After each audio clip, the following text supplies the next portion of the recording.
안녕하세요. 오늘은 작가 호르헤 루이스 보르헤스, 이 거장의 머릿속으로 들어가 보려고 합니다. 그가 만들어낸 아주 놀라운 상징의 우주, 그 지도를 함께 그려볼 거예요. 보르헤스를 그냥 신비주의자라고 생각하면 좀 곤란해요.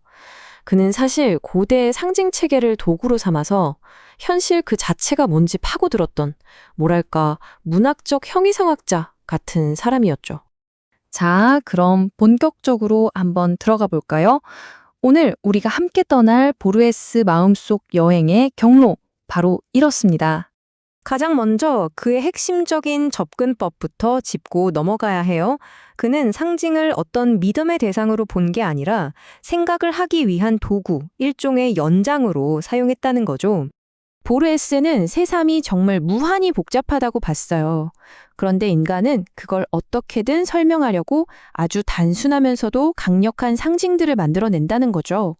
예를 들면 세상을 불, 물, 흙, 공기, 이 사원소로 설명하려는 시도처럼요.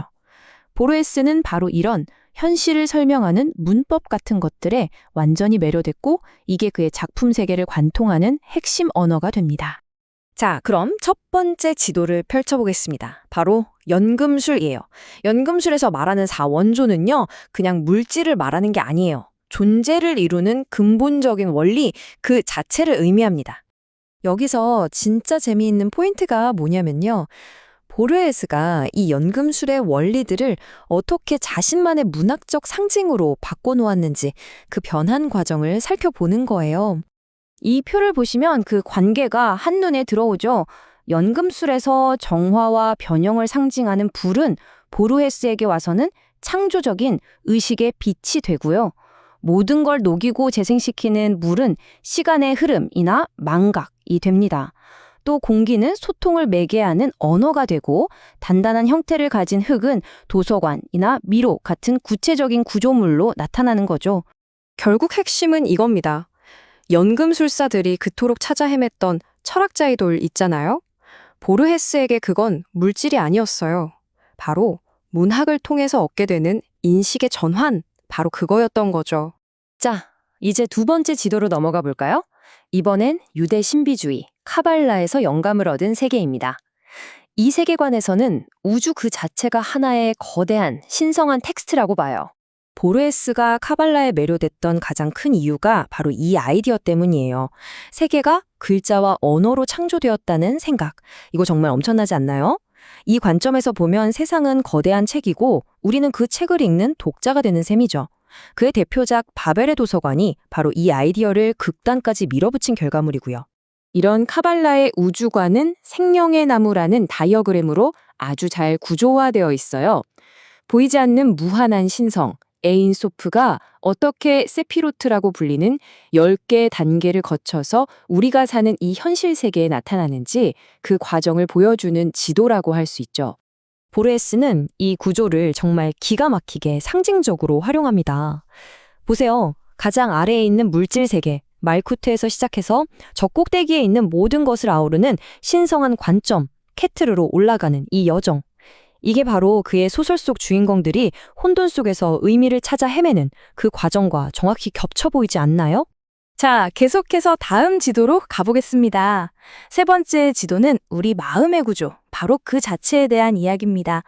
한쪽에는 우리를 길 잃게 만드는 미로가 있고 그 반대편에는 중심을 찾게 해주는 만다라가 있죠. 보르헤스한테 미로는 그냥 길 복잡한 어떤 장소가 아니에요. 그건 바로 우리 의식의 구조를 상징합니다. 끝없이 갈라지고 모든 게 복제되고 진짜 중심이 어딘지 알 수 없는 바로 현대인이 느끼는 그 불확실성 자체를 보여주는 거죠. 보르헤스는 이런 말을 해요. 자신의 미로는 마치 만다라를 해체해 놓은 것 같다고요. 이게 무슨 뜻이냐면 예전에 전통적인 세계관에는 만다라처럼 신성하고 분명한 중심이 있었잖아요.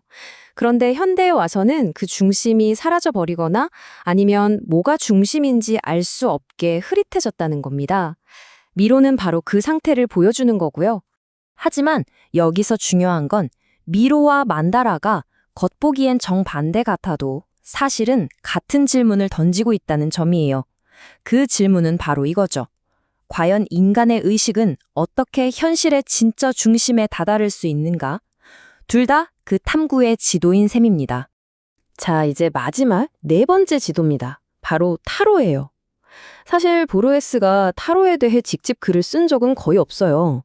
그런데 정말 신기하게도 그의 작품 속 인물들이 걸어가는 그 길이 타로 카드가 보여주는 영혼의 여정과 놀라울 만큼 닮아 있다는 거죠.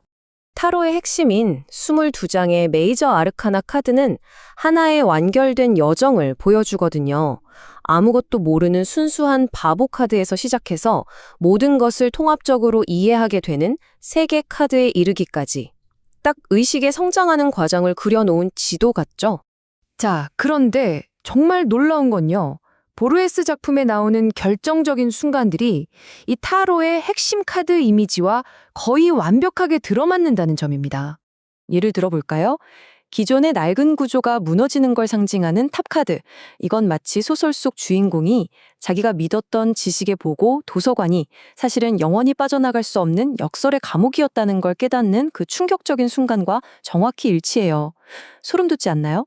자, 이렇게 우리는 연금술, 카발라, 미로와 만다라, 그리고 타로까지 4개의 서로 다른 지도를 탐험해 봤습니다.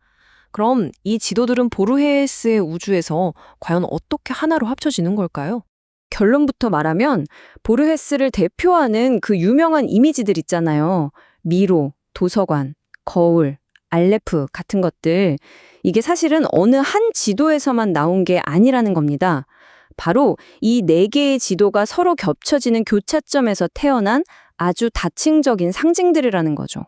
결국 보르헤스는 우리에게 정답은 이거다라고 알려주지 않아요. 그는 그냥 우리 앞에 거대한 미로의 문을 활짝 열어 보여줄 뿐이죠. 그리고 우리에게 묻는 겁니다. 자, 당신은 지금 끝없는 미로 속을 헤매고 있나요? 아니면 어딘가 있을 중심으로 나아가고 있나요? 라고요.